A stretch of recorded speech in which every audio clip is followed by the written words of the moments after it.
aloha tonga dia apiretiny ty ao aloha jerena ny manodidiny tsisy olona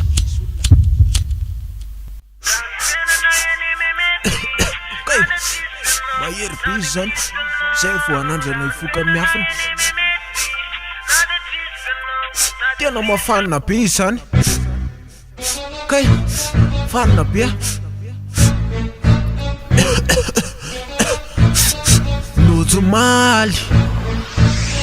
Andriamanitro fa aizary sazany tena oatra mitsingevana sazany tsy eto tany na de tsisy tikena raha mampimehana alolo manao mody matitra so lazaindreo miva ohatray le ty e to tonga ty cube alolo hybride na so ny akanjo kokotsy rangatia fa enao io ve mamo tsy manana frais andakana fa leo za ilomano arabe ne io e so lasainao rano efa lasa daly anao io de mitantarangano kisany anao ary aleo za loha itsoraka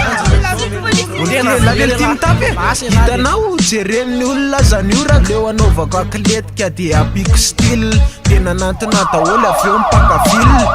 Yosefa tonga de oeto aza metsika basy tia izany lasaina fa pakavily fa ela ve adaly atsininy iny tsy antsimbilina hay ve zany le voka miafine faya parakany azy fa tsy fafine faya satsy fokitsony satsy fokitsony satsy fokitsony satsy fokitsony satsy fokitsony satsy fokitsony satsy fokitsony satsy fokitsony fa maninona ary zany tazominareo e zangeo amahay milomany zanga teo ny andro vonjeo mbola ikopario azy io rehefa ranomasina atao hoe laha manaraka anay hoentina any anjanamasina ampanaovy akanjo lesy dia asimeno te za ve atao anaty rano dia ampanaoviny lakiloty sady zako loha tsy taingina an'io lakan'io e velomy fiara mivaravarana idio miala hoay alisany a za aza tazomina hita mihitsy laha hoe tena maminy lom ozy lakana misy motera amplisn'izay kotsy rehefa misy recevera misy miala be filo be vo zay vao tena lasy ty nidirany devoly tao tserena paster ivelanazy amin'ny beboly aetra ty ambony lakana koa mbola misy akanao kolokolo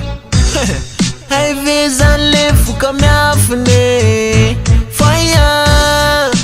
parakany azy fa tsy fafine faya satsy fokitsony satsy fokitsony satsy fokitsony satsy fokitsony satsy fokitsony satsy fokitsony satsy fokitsony satsy fokitsony ny pastera nidirany devoly kokotiko lako devoly a devoly iaraky vavakaritsika dia ondrika an'lo iangavintsika mba tsy anao masina ko aoka mba hiconcentra ialany satana azatrindriny lany lohako fela ve adaly amin'ny anarany jesosy iala sosiala aleo amitozy sa vao miala sady za koa mbola manao fotoany eny ambany ala ory satana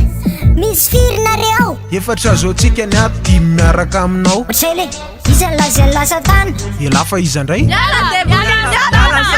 miala hoana ny satana e raha endrinareo de ny tanana sasana e satanana tsy hay hoe avy nandray iny reny mipetaka ty amin'ny lohaka ty mba e zavatra zony pastera ve zany le voka miafine